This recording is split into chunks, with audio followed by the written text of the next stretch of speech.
dari teman-teman yang mungkin teman sekitar yang mungkin udah mulai memilah dan memilih ketika membeli sesuatu, bisa kok yuk kita ngurangin load di Bantar Gebang gitu, karena serem loh ke depannya gitu. Jadi dan buat di rumah jadi lebih bersih kok.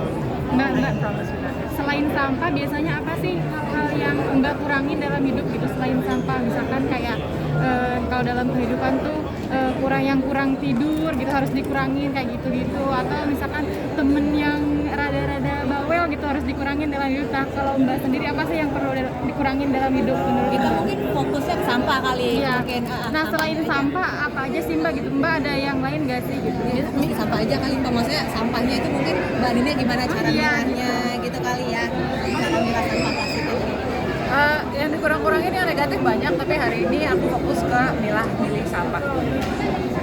Mbak Dinia kalau berpergian tuh misalnya kalau berpergian tuh kan misalnya beli makanan tuh bawa tempat sendiri atau kalau berpergian tuh misalnya bawa tempat sendiri atau bawa tempat sendiri gitu loh Mbak, biar ngurangin plastik. Tempat makan sendiri. Misalnya botol minum, Tumbler, tempat makan sendiri. Bawa tumbler sama cutler. Gimana Mbak? Sama sendok garpu. Oh, sendok. Itu udah dari 5 tahun juga atau? Enggak, itu baru-baru aja sejak banyak yang jual gitu tuh, banyak yang jual apa sih tempat makan yang bukan tempat makan ya sih, si sendok garpu, sumpit dan segala macam itu ya itu.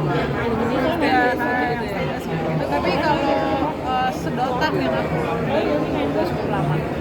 Itu kenapa Mbak sedotan? Apa karena ingin mengurangi plastik atau karena takut kena pakai? Enggak, itu Tarik kenapa? napas. Itu kenapa pakai Kenapa bawa sedotan sendiri? Apa karena ingin bersih, sehat, higienis, ataupun biar tidak mengurangi sampah gitu? Oh, dua-duanya sebetulnya. Jadi yang nomor satu adalah mengurangi sampah, tapi waktu pandemi sebenarnya terasa banget bahwa saya harus bawa Biar steril gitu ya?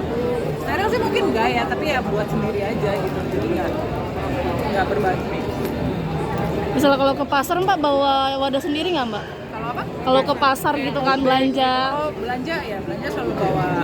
Jadi di mobil tuh atau di tas, di purse pasti ada tas yang bisa dilipat untuk either belanja atau dijadiin ya tas kedua gitu. Kalau enggak, plastiknya dipakai lagi sampai nggak bisa dipakai. Jadi memang tetap ada gitu, gimana juga kadang-kadang lupa kan, kita mah realistis aja gitu. Misalkan memang harus pakai plastik ya jangan langsung dibuang kalau memang bisa dipakai lagi. Kayak minimarket sekarang kan mengalihkan plastik ke tote bag, tapi setiap pembelian kadang-kadang pembeli itu nggak bawa wadahnya sendiri, itu Ya. jadi sampah nggak? lumayan. Jadi itu sempat jadi kayak problem baru lagi di rumah gitu, kayak tunggu deh, nggak pakai plastik tapi problem barunya adalah si tas belanjaan ini jadi banyak banget di mana-mana. Dari itu ya akhirnya memanage aja sih gitu. Bahwa itu sampai nggak sampah. Iya, jadi memang diusahakan ada di mana-mana gitu, karena udah banyak di rumah anyways kan. Jadi biasanya di mana-mana tuh aku sebar supaya kayak termasuk di mobil dan di tas-tas gitu. Jadi kalau kemana-mana tuh udah selalu ada.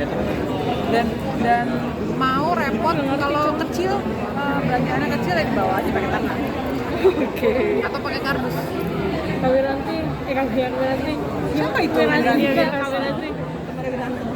Kak, tadi ngomongin soal sampah laut, seperti apa sih Kak Wirasti ngelihat laut yang masih tercemar sampah nih sampai sekarang ini? Bagaimana melihatnya? Ya sedih aja sih. Tapi suka laut nggak sih Kak? Dan sekarang jadi banyak tercemar juga di Jember juga. Sedih aja lihatnya. Yang kita bisa lakukan ya mungkin kalau mau di hal kecil yang bisa kita lakukan, kalau kita lihat sampah yang bisa kita ambil dan dibuang pada tempatnya dan dipilah ya kerjain sebisa mungkin. Suka apa nih Kak Wirasti sama laut nih? Sesuka kalau nggak ke laut atau pantai lebih dari 6 bulan aku stres. Oke, makasih Kak Wirasti. Jangan lupa subscribe ya.